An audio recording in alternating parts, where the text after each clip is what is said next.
Assalamualaikum warahmatullahi wabarakatuh. Salam dan bahagia. Perkenalkan, saya Gunadi, guru SMA Negeri 2 Morawaho.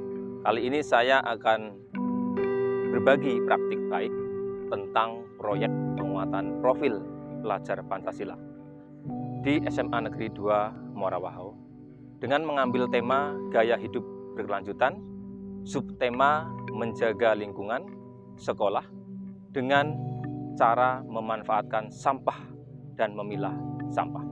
Tahap persiapan dan mengawali kegiatan proyek penguatan profil pelajar Pancasila dilakukan koordinasi dengan kepala sekolah, para wakil kepala sekolah, dan koordinator proyek untuk menemukan tema, menyusun modul proyek, dan membuat jadwal kegiatan proyek. Tantangan-tantangan yang dihadapi antara lain kesadaran yang belum muncul sepenuhnya dari warga sekolah, serta kurangnya kepedulian untuk menjaga lingkungan dan memanfaatkan sampah bagi kehidupan. Dalam menghadapi tantangan-tantangan tersebut, dilakukan proyek penguatan profil pelajar Pancasila yang bertema gaya hidup berkelanjutan dengan tujuan yang pertama adalah memunculkan kesadaran dan kepedulian terhadap sampah di lingkungan sekitar.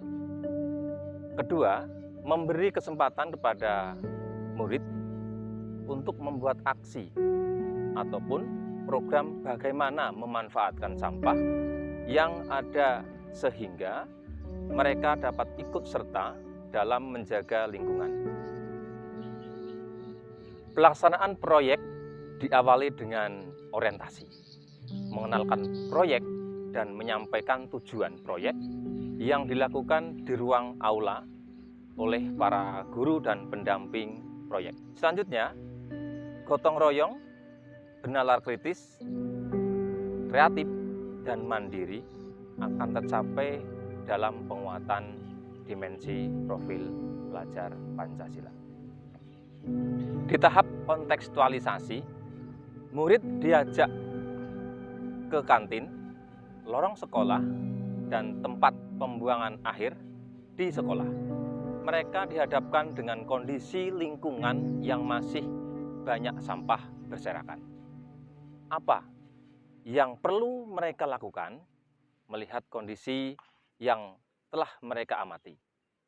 Bapak Ibu guru hebat, karena geografis sekolah jauh dari Dinas Lingkungan Hidup maupun Dinas Kesehatan, kami mengundang perwakilan Germas setempat sebagai mitra proyek untuk memberi pemahaman tentang penanganan sampah dan pemanfaatannya.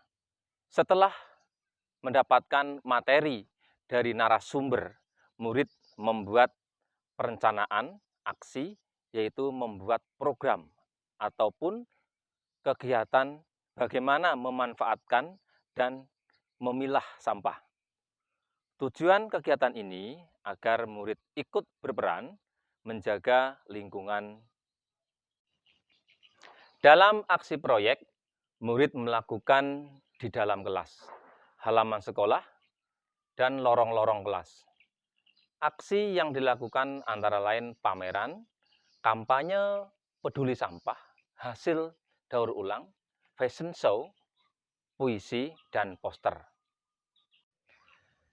Di tahap refleksi dan umpan balik, murid memberikan pesan, kesan, dan tindak lanjutnya terhadap pelaksanaan proyek dengan mengisi Google Form. Apa perubahan perilaku yang terjadi? Munculnya kesadaran membuang sampah sesuai dengan jenisnya, yaitu sampah organik, sampah anorganik, dan sampah berbahaya. Yang kedua, murid mampu membuat program untuk ikut serta menjaga lingkungan. Kelemahan yang muncul dari proyek ini dan akan menjadi umpan balik bagi kami adalah bagaimana mengelola sampah yang telah dipilah sehingga akan lebih meningkatkan pemanfaatan sampah tersebut. Bapak Ibu guru hebat, memunculkan kesadaran pada murid pada dasarnya bukan pekerjaan yang sulit. Yang terpenting adalah bagaimana cara pendidik mengarahkan dan membimbing secara berkesinambungan. Apabila kesadaran pada diri murid sudah tertanam, maka akan muncul ide-ide kreatif mereka. Praktik baik ini harapannya bisa menjadi inspirasi Bapak Ibu guru dan sekolah-sekolah di Nusantara. Wassalamualaikum warahmatullahi wabarakatuh. Salam dan bahagia.